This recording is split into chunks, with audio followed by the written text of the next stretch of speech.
So can we start with Green Arrow? Sure. So this is the short that none of us have had a chance to see yet. Can you give us a tease as to what this Green Arrow story is? Green Arrow goes to the airport. Actually, I shouldn't say Green Arrow. Oliver Queen goes to the airport to pick up his girlfriend, Dinah, who's coming in on an airplane. And he spots something that makes him suspicious. And sure enough, all hell breaks loose. And suddenly he's got to protect a princess and fight two of his toughest rogues and a whole bunch of assassins. And otherwise, I think it's a short enough piece that if I say much more, I've pretty much told you the whole thing. Right. So, but we've got it was fun for me. It was fun to do. Okay. Well, where did the inspiration for the story come from? Well, it's a long time coming, actually. In 1985,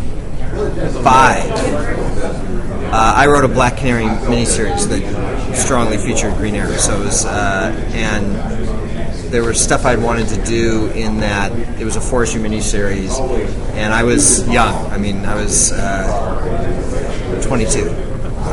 Now I'm very, very old. I'm in my late 80s. In 15 years, amazing. Yeah. It's 25 years. 25 years, sorry. Okay. Bad math. Joke still works. It just... Not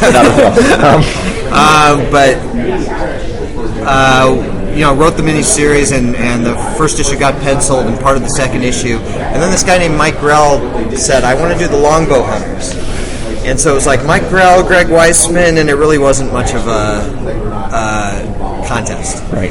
So my Black Canary miniseries got shelved, and so one of the things that I had wanted to do 25 years ago, I finally got to do in this Green Arrow thing. It's just a short piece, so obviously it's not 4 issues worth of material, but it was one of the beats that I wanted to do in there, and I finally got to do it, so that was fun. That's awesome. So, tell me about how did Young Justice come about for you? I mean, can you talk about that process a little bit? Sure. I had just finished doing Spectacular Spider-Man, season 2 of Spectacular Spider-Man, and we're so sorry he's gone. So am I.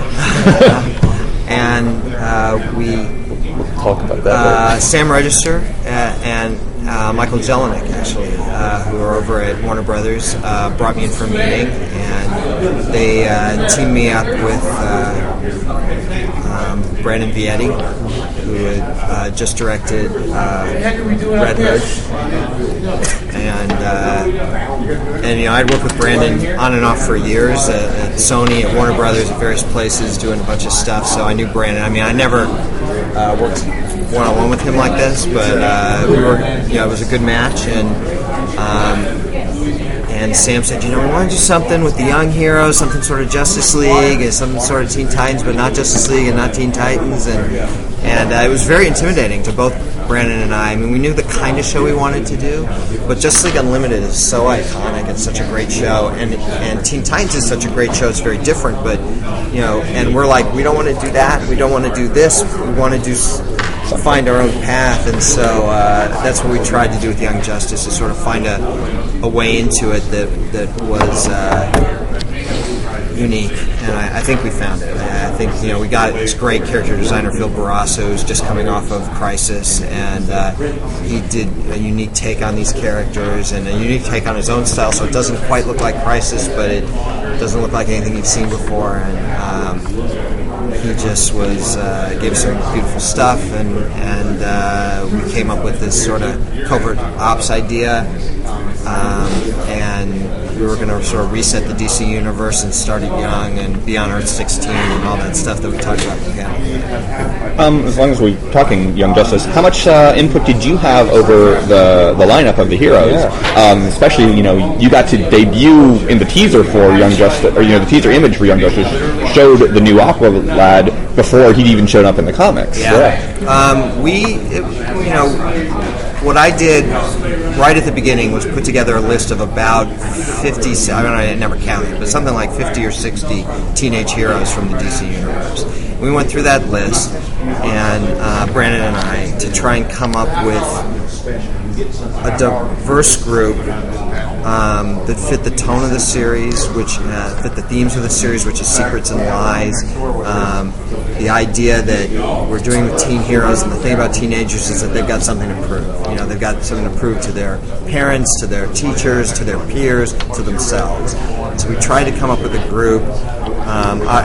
We looked obviously very carefully at Peter David's Young Justice comic, but we also looked at the original Teen Titans from the 60s, and we looked at a lot of other stuff as well and tried to get a diverse mix. Some of the stuff that Jeff had done more recently, Jeff Johns, obviously, on Titans, and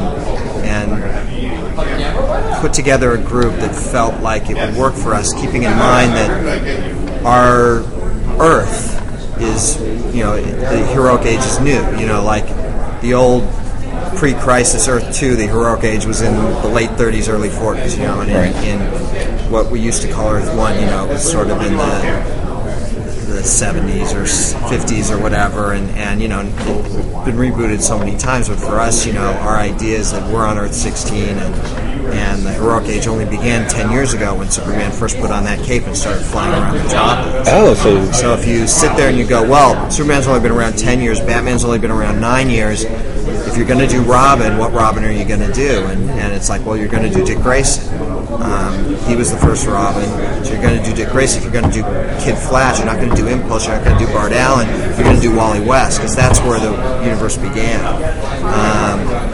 But it seemed to us that, Superman could have been cloned at any time. You don't have to wait 40 years for that to happen, so we put that in, and that, Martian Manhunter's niece, Miss Martian, could have come from Mars at any time, and so we worked with Jeff, Phil, and Brandon, and Jeff and I worked together and came up with this new Aqualad character. And Garth is in the show.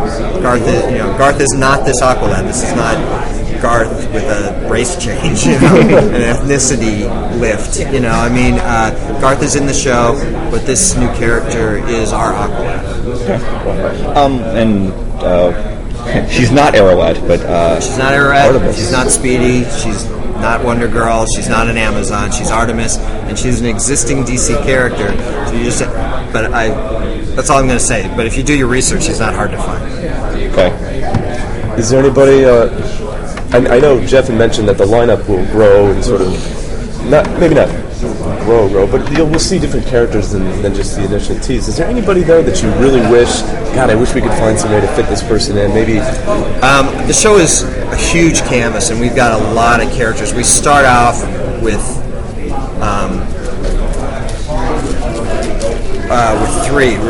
four characters, one of whom doesn't join the team, then we slowly add one. So we don't have the core 6 characters aren't all in the show together until episode 6, actually. So, but we also introduce other characters. We get a 7th regular about halfway through the season. I'm not going to say who that is because I'm getting so far ahead of myself. At the end of the season 1, we get an 8th regular. Season 2, which we don't actually have a pickup for yet, all bets are off. But we'll have introduced a bunch of characters, both kids, adults, villains, supporting cast members. It's important to us that we showed these characters not just in action, but we showed them training, and we showed them home lives, and we showed them at school.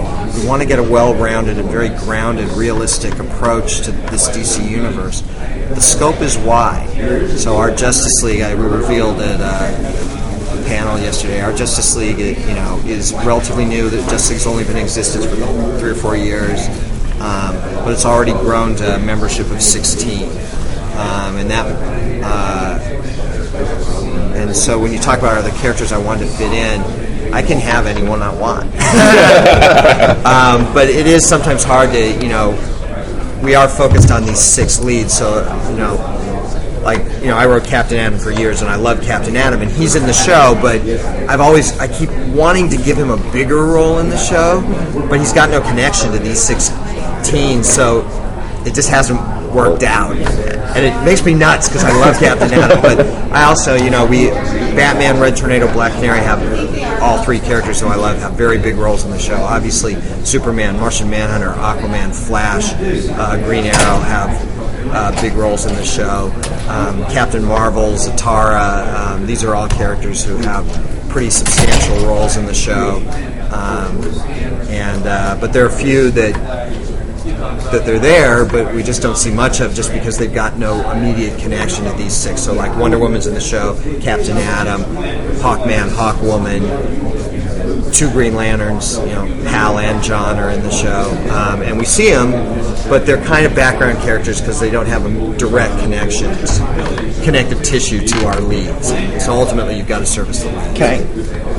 So, why do you think it is so difficult for, especially some of the animated series, to work in a good place for like Wonder Woman and Wonder Girl when they are very important to sort of the fabric of the DC universe? Well, especially teams the rules keep changing from the standpoint of lawyers and stuff like that. So, I know that, for example, Brave and the Bold wasn't allowed to use Superman and Wonder Woman for a period of time. I don't pretend to understand the reasons behind that. Right. And then when we came on, it was like, well, you can use Wonder Woman, and so we're like, great. But, we didn't have the role for her in the show. Now, if Wonder Girl shows up, then obviously that'll change. And I'm not going to say whether she's showing up or not. But in terms of, first, say, Baker's dozens worth of episodes, we're focused on these six. And so within those six, Wonder Woman doesn't have a connection to those six. So the reason for it in our show is not about the lawyers. It's just about, hey, this is our core cast, and she's not really connected to them. When you get to other shows in the past, I don't know what all the legal reasons were, but I know that they existed, and I'm not clear on it. But every show's unique. So I can't speak for other series. You mentioned, that you're working off the premise that you're on Earth 16. Most of the time, we haven't seen any sort of connection at all, really, between cartoons and the comic continuity. It's like the cartoon universe is its own thing, and it's not an issue. I mean, are you guys really? Is this Earth 16 in the DC multiverse? This is Earth 16 in the DC multiverse. There is going to be a comic. I had a meeting with Dan DiDio yesterday, and our plan is to release a comic book that will tell stories set on Earth 16 with the Young Justice characters that will be in continuity with the TV series. Awesome. So, it's the kind of thing, it's not going to be like a little kiddie book, it'll be the same tone.